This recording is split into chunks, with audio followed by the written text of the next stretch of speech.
getting back to normal isn't enough, because the way it was just wasn't good enough. Because for too many Americans, normal means working multiple jobs and still struggling to make rent.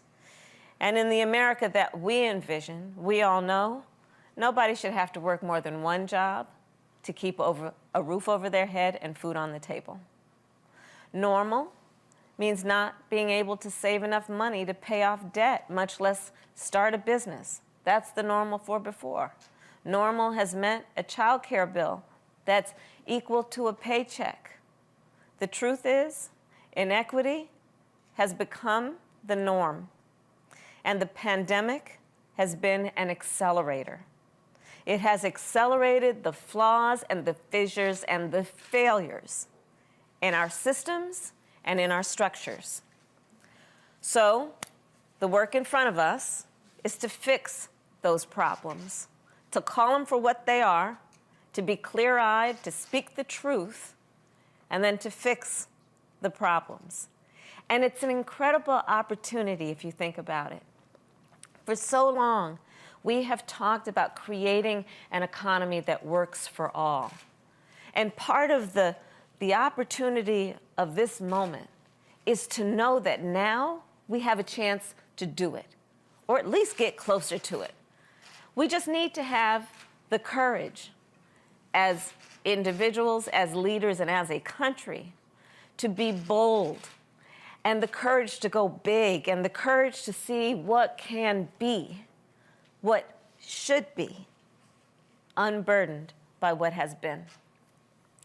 So there is one area on this point that I'd like to focus on, among the many that deserve focus, but one area, we are in the month of March, that I'd like to focus on today. And that is the topic, the issue, the national emergency about women in the workforce. So Congresswomen Rosa DeLauro and Barbara Lee were generous enough to meet with me and Senators Murray, Cortez Masto, and some of the other women leaders recently. And in that meeting, we talked about the challenges that women face right now between mass job loss, small business closures, and a lack of child care. We also talked about how these challenges, while acute in this moment, are not new. As many of you may know, my mother, God rest her soul, was a scientist. She was a breast cancer researcher. My mother had two goals in her life: to raise her two daughters and breast cancer. And every weekday, and on many weekends, if not most, she went to work in the lab. And when she did, my mother would go to work, and my sister Maya and I would walk 2 houses down to the home of Mrs. Regina Shelton from Louisiana, who became a second mother to us. Without the care Mrs. Shelton provided, my mother would not have been able to go to work. My mother thanked Miss Shelton every day. Without the care Mrs. Shelton provided, my mother would not have been able to make the contributions she did to help find a cure for breast cancer. And I'm sharing this with you all to make a point, which is a lived point for so many of us. For women, child care has often been a prerequisite for work. And for many other women, child care is their work. So we need to take a 360 view of women in the workforce. And as I think about it, think about a whole new ecosystem. Think about it as a cycle, starting with child care.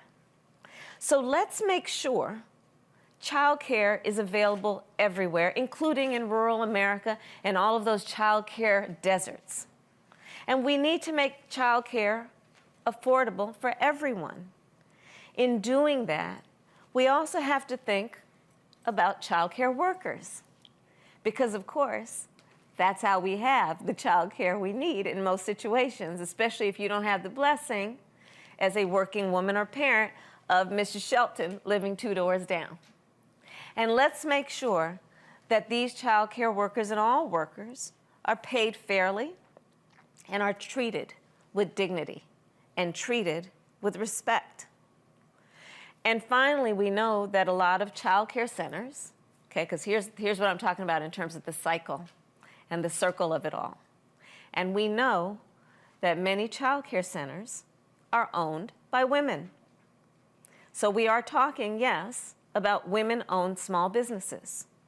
So let's think about how we are supporting women entrepreneurs and giving them the support they need so their business can survive and thrive. And in that way, let's make sure that as our public policy around women in the workforce grows, that we also pay attention to equal access to capital. So, to all the friends, I really do believe that now is a time when we can build an economy that works for all people, and that we must pay attention to all of the folks that we represent, including making sure that it works for women, knowing that among those who are now out of the workforce, and we'll talk about this a little later, 2.5 million women are now, the numbers I'm seeing may be permanently out of the workforce. And we should think about it in a way that we think about what we do that is about everyone getting that kind of support. And when we do that, we will create the kind of change that lasts for generations.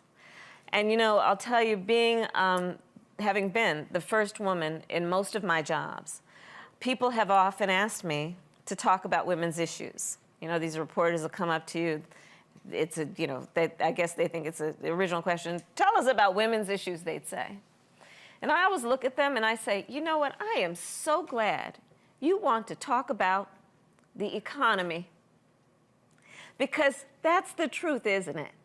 When we recognize the inequities, when we lift up the economic status of women, let's realize when we lift up the economic status of women, we lift up the economic status of families and communities, and all of society benefits. So there are those who will continue to say that what we're doing now is too big and too bold. I would remind them that our nation is at its best when we do big things. Think about it. The New Deal, the Great Society. In America, when we shoot for the moon, we plant our flag on it. And for those of us here today, it is important to remember that for the first time in a decade, Democrats have a majority in the House, Democrats have a majority in the Senate, and Democrats are in the White House. And some of us have never experienced this before, but let's own it by working with Republicans when we can and by driving ahead when we must. We won't have complete agreement on everything. In a democracy, that's always the case. The Speaker and I agree that diversity is our strength and unity is our power. We've all heard her say that so many times, and it couldn't be more true. So let's not let this moment pass us by. We have the responsibility and the ability and the wherewithal and the commitment and the conviction to confront the crises that are before us now. And we have the opportunity to create lasting change for generations to come. Because again, we are talking about looking at the systems, looking at the inequities, and seeing this moment of crisis as a way to finally fix the flaws and the failures and the fissures. So let's seize this moment, knowing the people will feel it when we do. If we seize this moment, history is going to remember. And the last point I'll make is that the President and I look forward to partnering with you in the days ahead. We are so thankful for the work you tirelessly do every day.